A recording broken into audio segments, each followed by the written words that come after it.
You are the ones who need no reminding of the critical importance of building the capacity and agency and the expansion of the range of freedoms of residents in a community and what this means to their dignity, their safety, and their human security.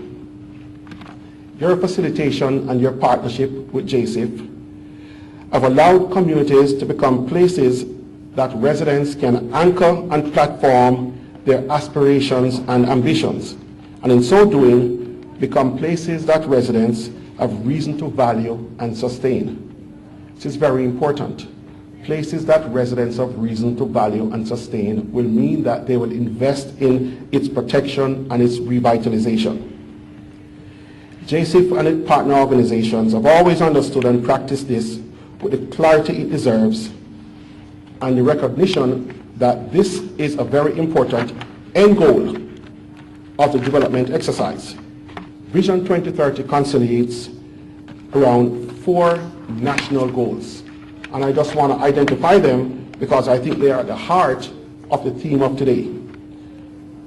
To empower Jamaicans to achieve their fullest potential, to make the Jamaican society secure, cohesive, and just. That's the second one. To make the Jamaican society secure, cohesive, and just. This goes to the heart of our discussion of safety and human security. To make the Jamaican economy prosperous, Madam Chairman talked about the importance of growth, and to make the Jamaican natural environment healthy. Deprivation also challenges that in profound ways.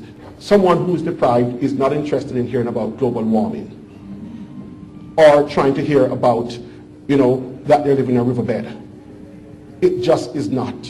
The lack of safety and the deprivation of many of our country people, men and women, imposes inescapable lack of safety on all of us.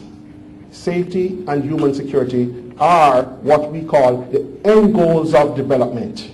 I want to thank you all for the ways that you have supported Jsif work in making this possible.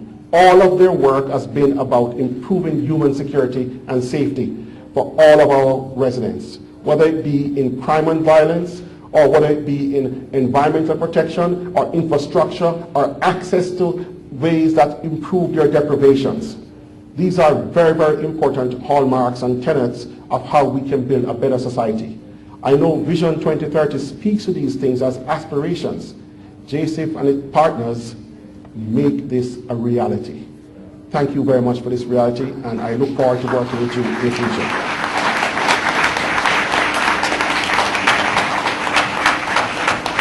Various projects are eligible for funding by Jsif. These include social and economic infrastructure, social services, and organizational strengthening. To achieve its goals, various projects and programs were implemented. These include the Poverty Reduction Program, or the PRP2, now in its second phase and is funded by the European Union. Shakira Cohen, project coordinator, tells us more.